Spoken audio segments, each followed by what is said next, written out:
What's good, anime enthusiasts? Another episode of Plus Size Misadventures down, and the more I thought about this episode after watching it, and the longer I thought about it, the more I really enjoyed and really liked the dynamics that the episode presented with Yumeko, the detective, even the back and forth between both of them, the situations and the questions that they ask each other, and even introspective for Yumeko.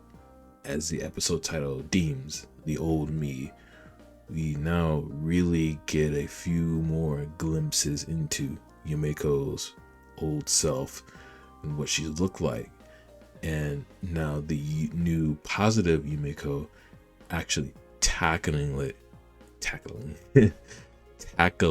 it and trying to understand who the old her was, dealing with the negativity that she brought up on herself.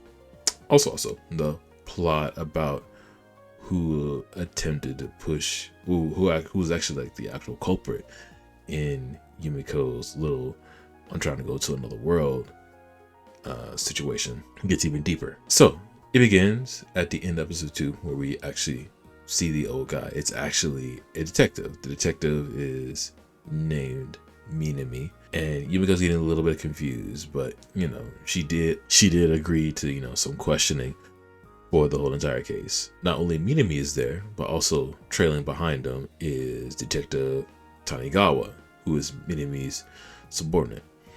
So all three of them relocate to another cafe to discuss some things, and we now actually get some more details surrounding Yumiko's whole little case. So it happened around 4 p.m. It happened in an abandoned hotel. The hotel was in a remote location away from the city with no witnesses. Also, we know that Yumeko has no real close friends or any romantic partners, as per the detectives, as they are looking into the case and need to cover their bases and everything. So as they ask him, hey, do you got any leads? Yumeko shows them her notebook, and they go through the notebook and they see the page where the old her wrote down the negative things, and the new page that she wrote in just a few days ago, all the positivity. And as they're questioning her, Yumeko is really positive. They ask about her work colleagues, ask about other people in her life, and Yumeko is not really giving the detectives a very, I don't want to say a good answer, but a satisfactory average answer that you would give in like an interview. Like normally you would try, if someone had said, hey, can you describe this person that you met, and you would tell them everything you know about them. You describe their likes or dislikes and other things. But Yumeko is all positivity. Tamai is so cool and great. She can do this and that.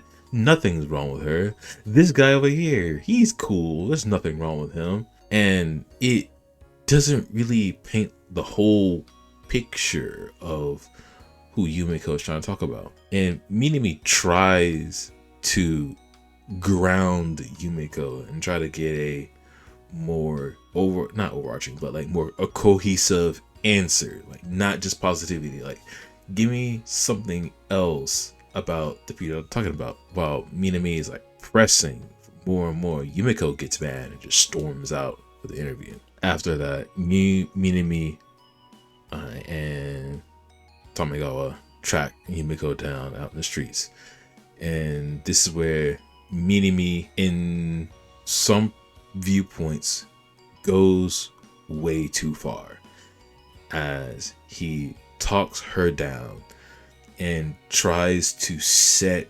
reality for this positive version of Yumeko, talking about her weight, talking about her mentality, and to really not take people at face value, because he's a detective and he knows more about Yumeko and her old self. He says the old you kind of knew more about who you were than what you know now.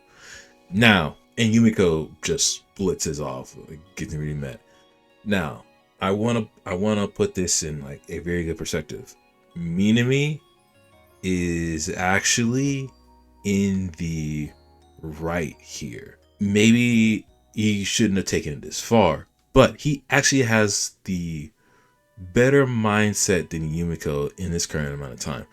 Remember that he is a detective. He's trying to find out who did this to Yumiko, who actually harmed her in a scenario, or attempted to harm her. And because Yumiko is only painting one side of the story, Minami can't really get something out of it, like not tangible, not a what's it called, a tainted answer, something that's not biased. There we go. It's not a biased answer, but it's not too much to one side or another. He needs like both sides of the argument. He needs the good, the bad, and he needs to think about everything in that context. And even when he only has one context, even in the other, on the other side, if he gets only but negativity, he's not gonna have something great. But if he has something that's extremely positive, that's also not gonna paint everything in a good middle ground picture that he's looking for. So yes, he was being a terrible person in pushing her this far, but it's actually a good strategy in order to figure out if Yumiko was actually faking her amnesia or not. And that's what he was really trying to do, push Yumiko to the social extremes in order to really get more information out of her, even if he needs to be on her bad side. But after that, back at the office, Yumiko gets a little mini celebration by her other colleagues about the new product launch, the little ramen chips. And whenever one of her colleagues pulls out a knife to open up the packs, she gets a horror flashback of her old self, and she freaks out a little bit, but she's able to play it off. And that only happens, because Minami kind of seeded in her mind about her old self and her old self knowing her more. So this is where Yumiko starts to face her old self, or the memories of her old self is starting to surface. But we also get a quick cut to another scene where Minami stole Yumiko's phone in the whole debating and social interaction. And he sees all the pictures taken of the VP by Yumiko. And he gets a little curious about it, and he decides to follow Yumiko, kind of suspecting something is going on. We'll get to that later. The next day, the VP and Yumiko meet in the park and they chat for a bit. And it's a nice little cute, friendly scene. There's a little bit of flirting going back and forth between each other. It's cute. And Yumiko really says she wants to learn about her past and try to see what her old self was like. While they're having that conversation, Minami is staking out Yumiko and the VP, trying to get some information out of her. Trying to get some information, passive information. Tanigawa meets up with them and reports that the VP had dinner with Rikuko, who is Mazeno's wife. And they had dinner at a hotel. And now we know the VP's name is Kisuke Yuki. So with that good information out of the way, we'll get back to that a little bit later, as it really does come into play later. But Kisuke, while talking to Yumiko, comes out about his pressure of being the VP. He's been having episodes to where he gets really dehydrated and stressed out from actually just being a VP, and why he was sweating so much whenever he met Yumiko in the park. But he thanks Yumiko for actually interacting with him, shedding some positivity, and now he's actually having a water bottle. He's staying hydrated, and he's trying to prevent his episodes, which he's very successful. And he says he's really happy to meet Yumiko. So after that cute little moment, it's back at the office, and Yumiko is trying to find her phone that she's known she's been missing since last night. There's a call for her at the front desk. She goes down there and she sees Tanigawa at the front. And Tanigawa gives her phone back. And Tanigawa and Yumeko go outside of the office to a park. Or if the office has a little park on the inside. I think it's like another park on the outside. Anyway, they both do a little chat. And Tanigawa just comes out with everything, saying Minami stole your phone. And he's got doubts about her amnesia. That's kind of why he pressed you a lot. And Yumeko just, even though she is positive, she kind of has Minami on her do not talk to list, but kind of like hit list. And they talk about the secretly taken photos. And while Tanigawa isn't, like pressing Yumeko for everything, he's a pretty chill guy. Just answer questions. He's the complete opposite of Minami. He's the good cop out of the good cop bad cop duo. And Tanigawa does something very interesting, like trying to see more about Yumeko, as he pulls out an old picture of Yumeko. This picture is from the company's employee directory, and it shows Yumeko and says, "Do you know who this is?" And Yumeko looks at her old self in this company photo, and Yumeko does not recognize herself. She does not recognize her old self. She doesn't recognize her disheveled, negative look. And Tanigawa comes out and says, "Hey, this is you." And Yumeko gets flabbergasted, like, there's no way this could be me. And her positivity is just taking over. And it really sets into perspective that Yumeko is so far gone with her amnesia and a positive self that she can't recognize the negative side, which it makes sense with the disease and whatnot, and it's kind of hard for her to remember.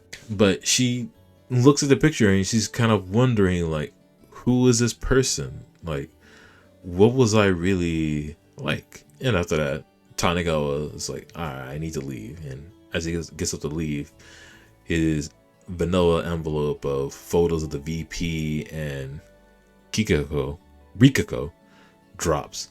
Yumeko sees them, and it looks like Yumeko recognizes Rikako. And while Tanigawa is like trying to figure out, hey, you look like you've seen this person, Yumeko kind of like, no, not really. But as Yumeko's looking over, she puts the idea into her head that Minami is suspecting Kisuke for the attempted murder. She gets mad and she storms off. And after she storms off, it's shown that Tanigawa had a wire and Minami heard everything. Both of them are not really in tune to this whole scenario. So now they kind of put it in perspective that Yumeko probably has some kind of connection to this love triangle between Chief, Rikako, and Kisuke. So while Yumeko is at her office in the bathroom, kind of recollecting herself, she has a much more horrible episode. As remember from episode 1 where her old self hated mirrors and used to crack them? This time, after seeing the picture of her old self and hearing Minami talk about her and her old self, she looks in the mirror and freaks out. And her old habits kick in as she wants to smash the mirror, but she stops herself and she's really breaking down even further, and she just bolts out to the office. She even bumps into Kisuke on the way out, and Kisuke chases after her. Next scene at the park. This park is really getting a lot of screen time between these characters. Anyway, Kisuke calms Yumeko down by talking to her, being positive, being there for Yumeko, and really talking her down. And it's really nice to see Kisuke now being there for Yumeko after Yumeko was there for him. And it's like it's a match made in heaven. Both of these lovebirds are even more in tune with each other. And it's cool. And Yumeko now is a little bit more determined in trying to figure out who her old self was and she really wants to face those fears that she has about seeing her old self. So after that, there is one last scene, and this scene is pretty interesting. The last scene is Mizuno's wife, Rikuko. She's shivering, broken down into like a fetal position, and she looks horrible.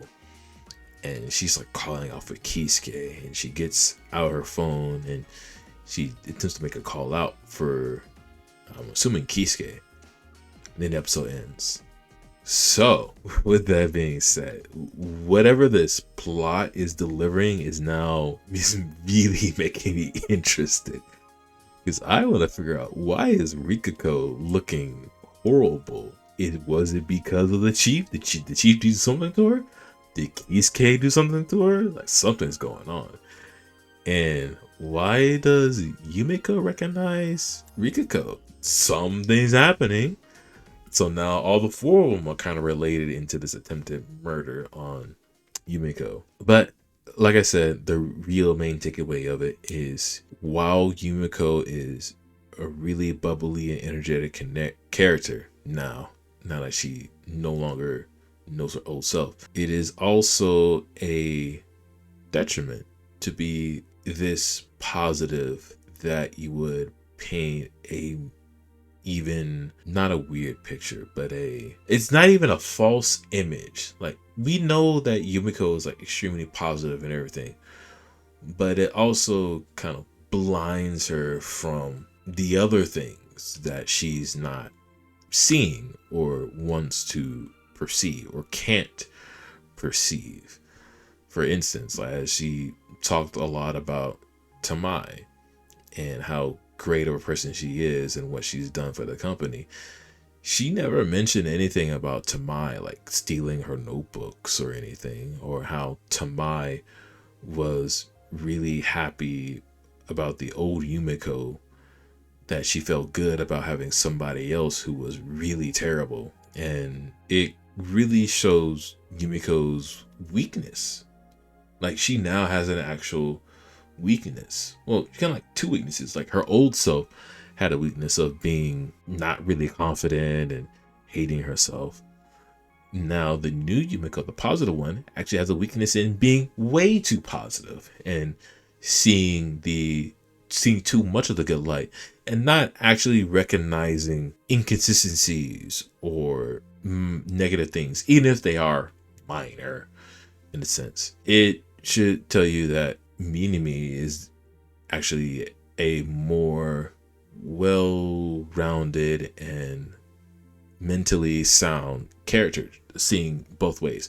Of course, he's a detective, and of course he was trying to help Yumeko, but he wasn't trying to be positive. He needed Yumeko's negativity in order to have a better picture of everything. But with that, I am really excited for the next coming episodes and seeing how this dynamic plays out and seeing where the plot goes with the chief, Rikuko, Kisuke, and Yumeko, and how all that plans out, and even what happened in an attempted murder.